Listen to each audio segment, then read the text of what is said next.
आम आदमी पार्टी की आज की इस प्रेस कॉन्फ्रेंस में आपका स्वागत, वेलकम जी आयानो। दो बड़ी चीज़ें आप सबके सामने रखने के लिए आज इस प्रेस कॉन्फ्रेंस को बुलाया गया है। पहली चीज़, कल पंजाब में मानयोग मुख्यमंत्री आम आदमी पार्टी के नेशनल कन्वीनर अरविंद केजरीवाल जी पंजाब के अगले मुख्यमंत्री का नाम ऐलान करने के लिए आ रहे हैं।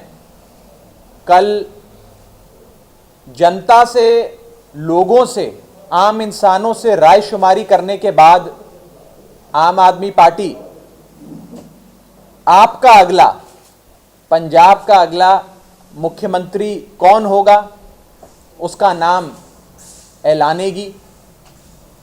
आम आदमी पार्टी का 2022 के इलेक्शंस का, 2022 इलेक्शंस का सीएम फेस, सीएम कैंडिडेट कौन होगा उसके नाम की ऑफिशियल अनाउंसमेंट, औपचारिक घोषणा कल मुख्यमंत्री अरविंद केजरीवाल जी करेंगे। जिस लम्हे का आप सबको बड़ी बेसब्री से इंतजार था, हम सबको इंतजार था, हम सब जानना चाहते थे कि कब इन रिवायती पार्टियों से छुटकारा मिले और हमारे प्यारे सूबे पंजाब का अगला सीएम कौन होगा उसका नाम ऐलाना जाए, वो कल माननीय मुख्यमंत्री जी पंजाब की धरती पे आके, गुरुओं की इस धरती पर आकर करेंगे। आज की प्रेस कॉन्फ्रेंस का दूसरा इंपॉर्टेंट टॉपिक, कांग्रेस की पहली लिस्ट आ गई और कांग्रेस की पहली लिस्ट में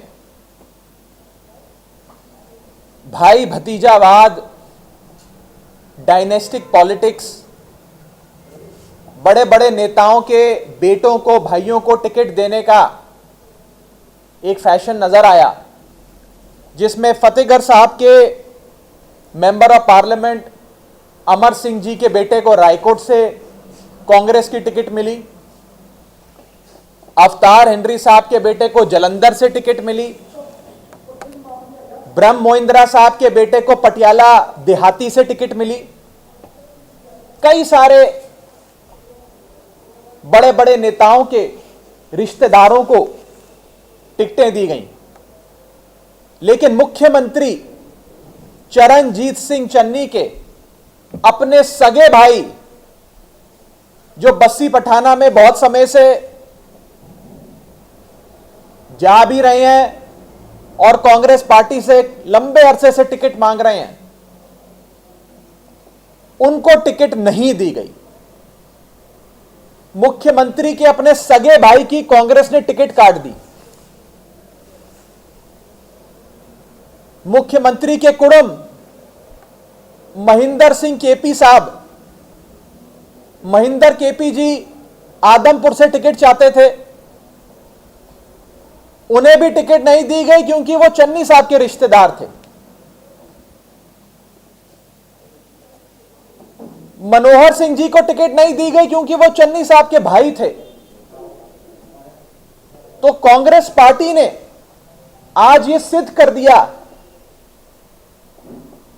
कि चन्नी साहब को इस्तेमाल कर कर, उनसे अपना काम निकलवाकर अब ये कांग्रेस पार्टी के लोग चरणजीत सिंह चन्नी साहब को पहचानते भी नहीं हैं।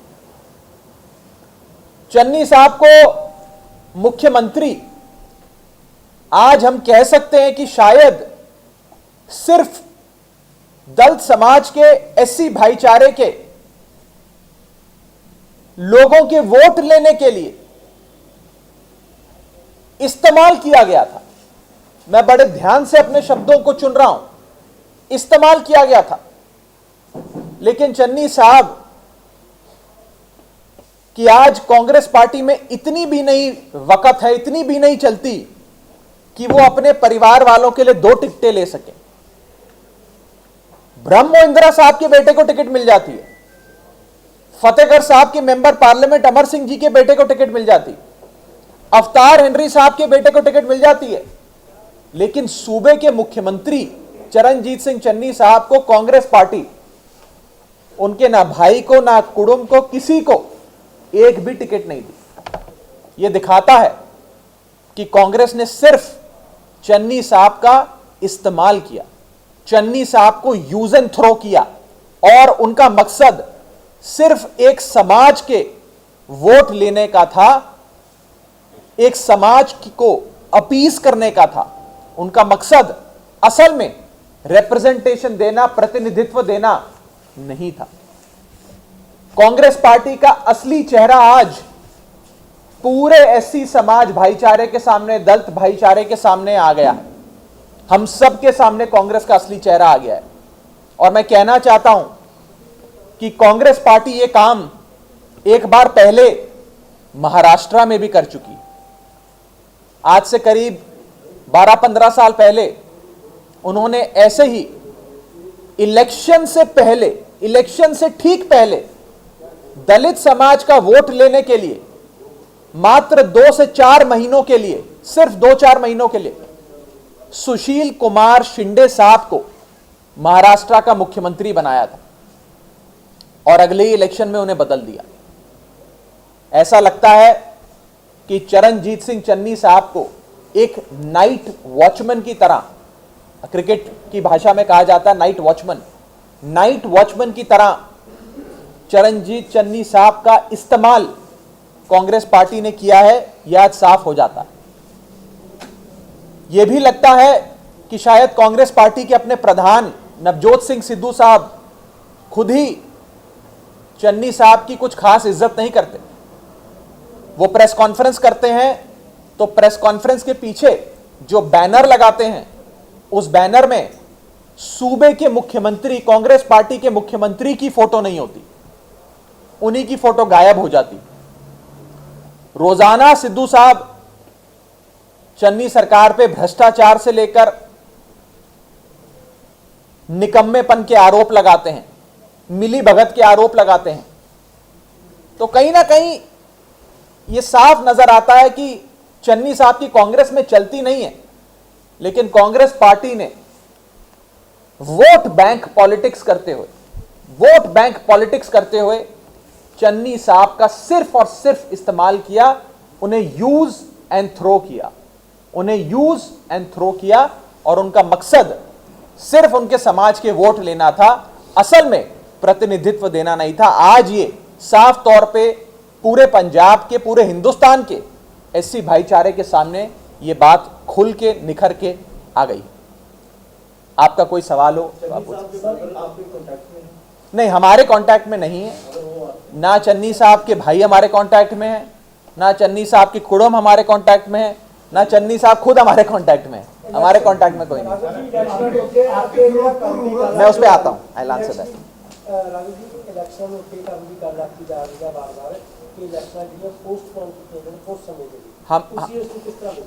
सर, हमने भी यही डिमांड करी है आज। हमारी पार्टी के प्रधान सरदार भगवंत मान साहब ने इलेक्शन कमीशन से अपील करी है कि इलेक्शंस को कुछ दिनों के लिए आगे बढ़ाया जाए और लोकतंत्र में, डेमोक्रेसी में सबको वोट देकर अगली सरकार चुनने का अधिकार है। एक रिलीजियस फेस्टिवल के चलते अगर एक बहुत बड़ा समाज वोट नहीं डाल पाएगा, उसे सूबे के बाहर जाना पड़ेगा, तो वो वास्तव में एक डेमोक्रेटिक एक्सरसाइज नहीं होगी। मान साहब ने, आम आदमी पार्टी ने, हम सब ने ये मांग करी है इलेक्शन कमीशन से कि इलेक्शंस को कुछ दिनों के लिए आगे बढ़ाया जाए। का क्या मामला है कि उन्होंने आपके पार्टी के उम्मीदवार थे, आप पर आरोप? मुझे अभी प्रेस कॉन्फ्रेंस में आने से पहले ही ये बात पता लगी है, मैं अभी सारी जानकारी ले नहीं पाया हूँ। जानकारी लेने के बाद इस पे डिटेल में अपनी बात रखूंगा। लेकिन कहीं ना कहीं ये नजर आता है कि एक बहुत ही गंदा खेल, एक षड्यंत्र कुछ लोग हमारे खिलाफ रच रहे हैं और आम आदमी पार्टी को हर सूरत में नुकसान पहुंचाने की कोशिशें करी जा रही हैं। मुझे बताया जा रहा है कि शायद कोई बड़े कांग्रेस के सीनियर नेता ने हमारे फिरोजपुर के कैंडिडेट को कॉल किया, उन्हें कहा कि आप छोड़िए, उन पर दबाव बनाया। अभी सारी जानकारियां कुछ ही देर में आपके सामने आएंगी। मैं इस प्रेस कॉन्फ्रेंस में इस पर ज्यादा नहीं कहूंगा, बस इतना कहूंगा कि एक बहुत गंदा खेल खेला जा रहा है आम आदमी पार्टी को रोकने के लिए, और उनका मकसद सिर्फ एक है कि पंजाब में अच्छे स्कूल ना बने, पंजाब में वर्ल्ड क्लास हॉस्पिटल्स ना बने, पंजाब में लोगों को वर्ल्ड क्लास इलाज मुफ्त में ना मिले, पंजाब में बिजली 24 घंटे ना आए। ये इनके मकसद हैं और ये पंजाब में अच्छी शिक्षा और अच्छे स्वास्थ्य व्यवस्थाओं को रोकना चाहते हैं। इसीलिए आम आदमी पार्टी के साथ ये कर रहे हैं। जो उन्होंने रीजंस दिए हैं, कोई बता रहा था, वो कह रहे हैं कि दिल्ली के ऑब्जर्वर प्रेशर बना रहे हैं कि होर्डिंग लगाओ, पोस्टर लगाओ, एलईडी लगाओ। हाँ, एलईडी लगाओ। अब पोस्टर, होर्डिंग, ये तो सारी पार्टियां कहती हैं लगाने के लिए, इलेक्शन का टाइम है। होर्डिंग पोस्टर तो हर कैंडिडेट को सारी पार्टियां ही कहती हैं कि जितनी ज़्यादा वॉल पेंटिंग करा सकते हो कराओ, जितना प्रचार आप कर सकते हैं करिए। तो ये सारी बातें एक बहुत बड़े षड्यंत्र के ओर इशारा करती हैं। इस बारे में विस्तार से अभी थोड़ी देर में आम आदमी पार्टी आप सबके सामने अपनी बात रखेगी। मुझे अभी आते हुए बस बात पता लगी है, अभी थोड़ी सी देर में रहेगी।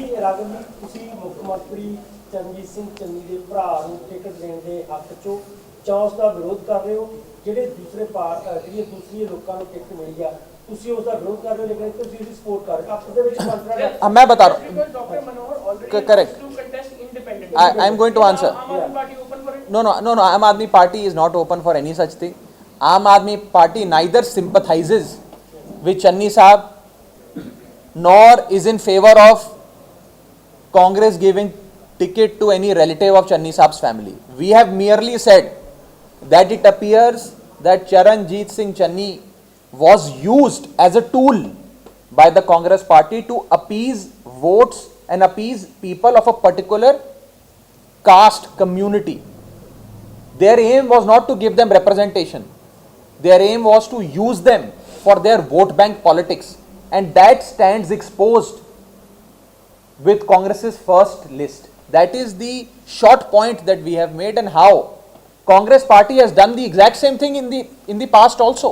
In Maharashtra, I am given to understand in the year 2003 or 2004, they did something similar, where Sushil Kumar Shinde Sahab was put in as a night watchman, as an interim chief minister for a few months, and removed immediately after the elections, only and only to woo votes of a particular caste community. That's my limit. Congress तो one family one ticket का logic दे रही है। कहा, अब बताइए, फतेहगढ़ साहब के जो MP हैं उनको टिकट दी, वो तो सिटिंग मेंबर ऑफ पार्लियामेंट है, अमर सिंह जी।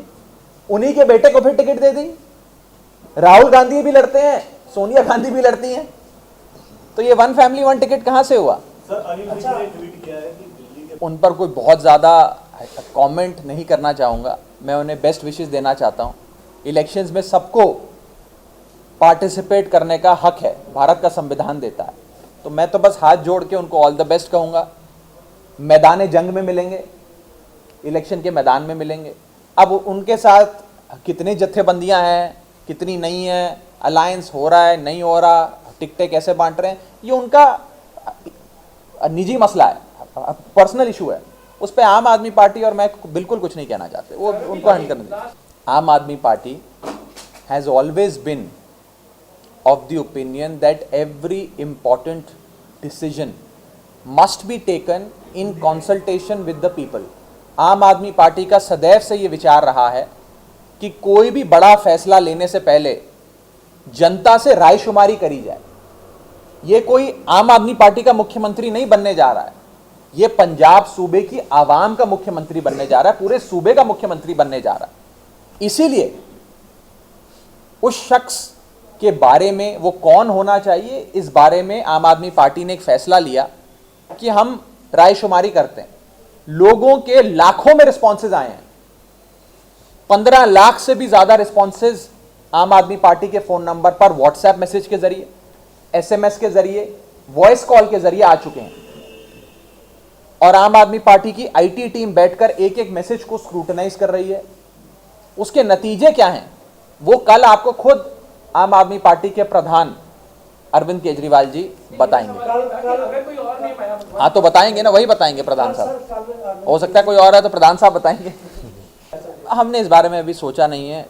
मुझे लगता है अगले 2 से 3 दिन में, मैक्सिमम 2 से 3 दिन में आम आदमी पार्टी अपनी 4 जो बची सीटें उनका नाम भी ऐलान कर देगी, बहुत जल्द कर देगी। सबसे पहले आम आदमी पार्टी अपने सारे उम्मीदवारों का ऐलान करेगी। आम आदमी पार्टी 2022 के इलेक्शन की इकलौती ऐसी पार्टी बनने जा रही है जो मुख्यमंत्री पद के नाम का उम्मीदवार कौन होगा, सीएम कैंडिडेट का ऑफिशियल अनाउंसमेंट करेगी। शिरोमणि अकाली दल ने नहीं किया ऑफिशियल अनाउंसमेंट, कांग्रेस पार्टी ने नहीं किया अनाउंसमेंट, बीजेपी ने नहीं किया अनाउंसमेंट, यहां तक कि संयुक्त समाज मोर्चे ने भी ऑफिशियल अनाउंसमेंट नहीं किया है। सिर्फ एक पार्टी 2022 के इलेक्शन में अपने सीएम कैंडिडेट का नाम ऐलान कर इलेक्शन लड़ेगी, वो है आम आदमी पार्टी। पंजाब के 2022 के इलेक्शंस एक बदलाव का इलेक्शन है। हम सब जब पूरे पंजाब में घूमते हैं, लोगों से बात करते हैं, लोग एक बात कहते हैं कि हम इन रिवायती पार्टियों से परेशान हो गए, इनकी रिवायती सियासत से परेशान हो गए। 1966 से लेकर आज तक 26 साल पंजाब पे कांग्रेस का राज रहा, 24 साल पंजाब पे अकाली दल का राज रहा। लोग परेशान हो गए। इन दोनों पार्टियों ने पंजाब के खून चूस लिया, रेते बजरी से लेकर ट्रांसपोर्ट तक हर चीज में माफिया किया। अब लोग बदलाव चाहते हैं। अब लोग ना रिवायती पार्टियां चाहते हैं, ना रिवायती सियासतदान चाहते हैं। ये बदलाव का चुनाव है, इसलिए पूरा पंजाब एक आवाज में वीर जी कह रहा है, एक मौका केजरीवाल नो, एक मौका आम आदमी पार्टी नो। देखिए, पंजाब का मैंने पहले भी कहा था, आप में से बहुत साथी मेरी पहले वाली प्रेस कॉन्फ्रेंस में थे, पंजाब का माहौल बिगाड़ने के लिए, पंजाब के लॉ एंड ऑर्डर को, कानून व्यवस्था को डिस्टर्ब किया जा रहा है। इलेक्शन से पहले बेअदबी की कोशिशें होती हैं, लुधियाना कोर्ट कॉम्प्लेक्स में ब्लास्ट होता है। अब कुछ खबरें आ रही हैं कि कहीं आरडीएक्स मिल रहा है, तो कहीं और इस टाइप के असला, बम, बारूद मिल रहे हैं। तो कहीं ना कहीं पंजाब में सुख शांति, भाईचारा, लॉ एंड ऑर्डर को खराब करने की कोशिशें की जा रही हैं। मैं पंजाब के लोगों को हाथ जोड़कर कहना चाहता हूं, बेनती करना चाहता हूं कि सिर्फ एक ही पार्टी है जो पंजाब को एक मजबूत सरकार दे सकती है, जो पंजाब में कानून व्यवस्था, लॉ एंड ऑर्डर बनाए और बरकरार रखे, और वो है आम आदमी पार्टी। इस बार पंजाब की सुख शांति के लिए, पंजाब के भाईचारे के लिए, पंजाब में कानून व्यवस्था बरकरार रहे, उसके लिए झाड़ू का बटन दबाकर आम आदमी पार्टी को वोट दीजिएगा। Thank you.